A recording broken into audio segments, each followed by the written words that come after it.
भद्रम् कर्णेभिः शृणुयाम देवाः भद्रम् पश्येमाक्षभिर्यजत्राः स्थिरैरङ्गैस्तुष्टुवागुंसस्तनूभिः यशेम देवहितम् यदायुः स्वस्ति न इन्द्रो वृद्धश्रवाः स्वस्ति नः पूषा विश्ववेदाः स्वस्ति नस्तार्क्ष्यो अरिष्टनेमिः स्वस्ति नो बृहस्पतिर्दधातु ॐ शान्तिः शान्तिः शान्तिः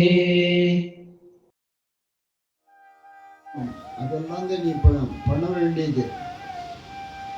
உள்பார்வையா திருப்பினாக்க அந்த ஒரு சைலன்ஸ் இருக்கு. இது எல்லாருக்கும் கிடைக்கும். ஸ்காலர்ஸ் இது மட்டும்தான் கிடைக்கும் அப்படிலாம் இல்லை. சின்ன குழந்தைக்கு முதற்கொண்டு பகவானுக்கு முன்னாடி உட்கார்ந்துருந்தா கோவிந்த நாராயண நந்த நந்தன ஹரி நாராயண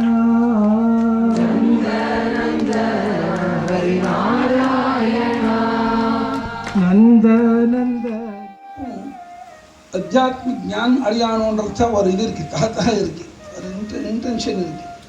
அதுதான் நம்ம வாழ்க்கையில் லட்சியம். அது பரமத்தியம். ஞாத்தே தத்துவ கஸ்ஸம் சாரஹா.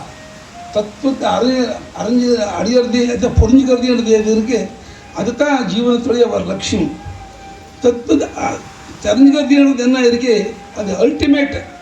அது சொல்லாமல் அதை தெரிஞ்சுட்டால இன்னும் எதுவும் பண்ணுற அவசியம் இல்லை. தஸ்ய காரியம் நவித்யதே பகவான் கீதை சொல்லியிருக்க. அதனால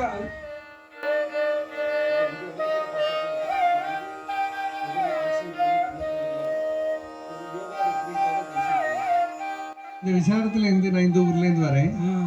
என்னோட விவகார விசாரம் வந்துடும். அதனால் ஆ கச்ச வா கச்ச மா கச்ச இந்த மாதிரி விவகாரங்கள் வந்துடாமல் இந்த ஒரு நாள் கொஞ்சம் ஜாக்கிரதையாக தியான நிஷ்டமாக நம்ம மனசு இருக்கட்டும் அப்படின்னு பிரார்த்தனை பண்ணிக்கிறோம். அது மாதிரி இந்த பக்தியினால குருவோட அனுபூதியை பக்தன் எடுத்துன்னு விடணும். அந்த குரு கிட்ட எந்த ஒரு அனுபவம் இருக்கோ அந்த அனுபவத்தை பக்தியினால இந்த சிஷ்யன் சரணமா அதை முழுங்கி விடுவான்.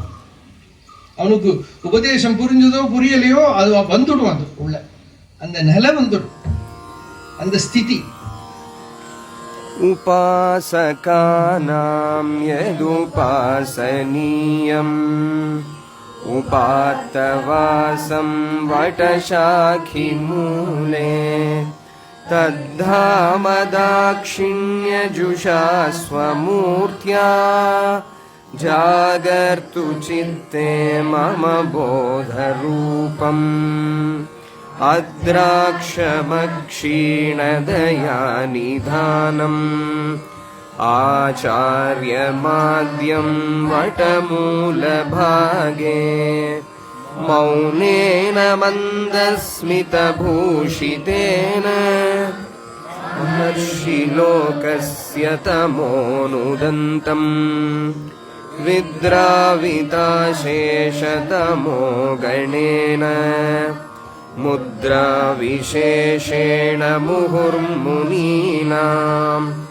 निरस्य मायां दयया विधत्ते देवो महांस्तत्त्वमसीति बोधम् अपारकारुण्यसुधातरङ्गैः अपाङ्गपातैरवलोकयन्तम् कठोरसंसारनिदाघतप्तान् मुनीनहं नौमि गुरुं गुरूणाम् ममाद्य देवो वटमूलवासी कृपाविशेषात् कृतसन्निधानः ओंकाररूपामुपदिश्य विद्याम् आविद्यकध्वान्तमपाकरोतु कलाभिरिन्दोरिव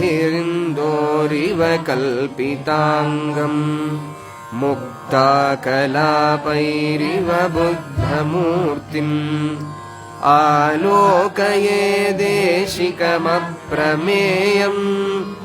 अनाद्य विद्यातिमिरप्रभातम् उपासकानां त्वमुमा सहायः पूर्णेन्दुभावं प्रकटीकरोषि यदद्यते दर्शनमात्रतो मे द्रव्यहो मानसचन्द्रकान्तः यस्ते प्रसन्नामनुसन्दधानो मूर्तिं मुदा मुग्धशशाङ्कमौलेः ऐश्वर्यमायुर्लभते च विद्याम् अन्ते च वेदान्तमहारहस्यम् अन्ते च वेदान्तमहारहस्यम् अन्ते च वेदान्तमहारहस्यम्